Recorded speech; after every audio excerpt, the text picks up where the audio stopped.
छाया ने पूछा है, धरती व आकाश की तरह हम अव्यक्तिगत जीवन कैसे जिएं? टिके रहने का यही रहस्य है, यहाँ टिकने से क्या तात्पर्य है?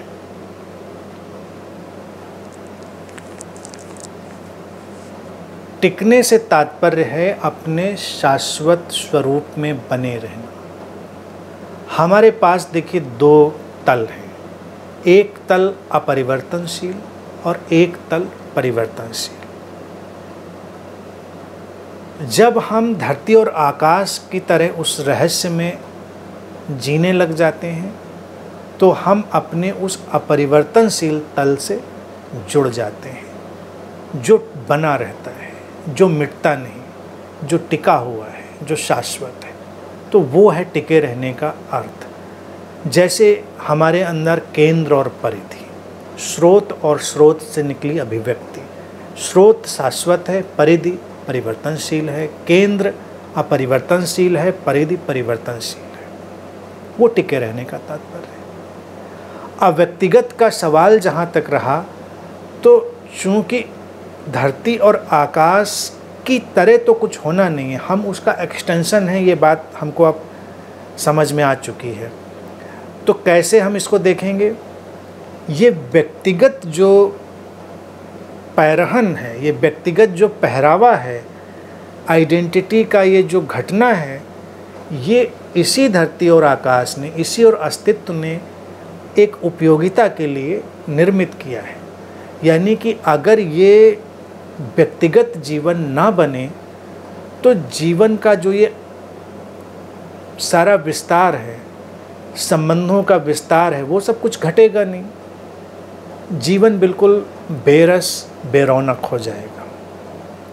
ये इंटरपर्सनल ह्यूमन रिलेशनशिप, ये मानवीय अंतर संबंध, ये इसलिए हैं क्योंकि व्यक्तिगत पहचाने हैं, पर्सनल आइडेंटिटीज़ हैं, लेकिन इसके पीछे इम्पर्सनल कॉन्शियसनेस है, अवैयक्तिक चेतना है। उसको जानना और इसको भी जानना, दोनों को एक साथ जानना। यानी कि ये नहीं कि ये बेकार है और वो अच्छा है, वो अच्छा है और ये बेकार है, ऐसा कुछ नहीं। पर्सनल आइडेंटिटी और इम्पर्सनल प्रेजेंस, दोनों को एक साथ देख लेना, यही संतों का जीवन है।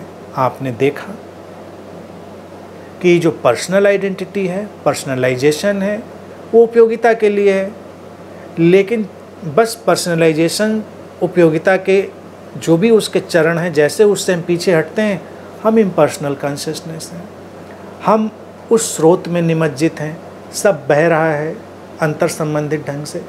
तो इन दोनों को जान लेना।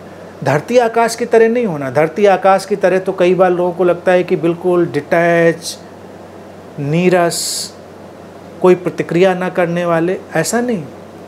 चूँकि व्यक्तिगत एक स्वरूप रचा है अस्तित्व ने, तो प्रतिक्रिया भी आएगी तुमसे।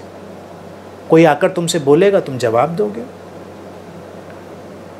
सुख और दुख की लहरें टकराएंगी, तुमसे प्रतिक्रिया उठेगी, कोई बात नहीं, उठती है। लेकिन पीछे तुम्हारी जो चेतना है, पीछे तुम्हारा जो ज्ञान है, बोध है, इम्पर्सनल कॉन्शियसनेस का, अव्यक्तिगत अवैयक्तिक चेतना का, वो बना हुआ है, वो तुमको संभाले रहता है, वो टिकाए रहता है, वो तुमको बिखरने नहीं देता। तुम जानते हो कि तुम्हारी पहचान भी टेम्परेरी है, ट्रांजिएंट है, अस्थाई है, प्रवाहपूर्ण है, आती है और जाती है। एक जीवन में हम कितनी पहचानें नहीं ओढ़ लेते हैं, लेकिन हर पहचान के पीछे एक ऐसा चेतना का प्रवाह है जो जैसा था वैसा ही है।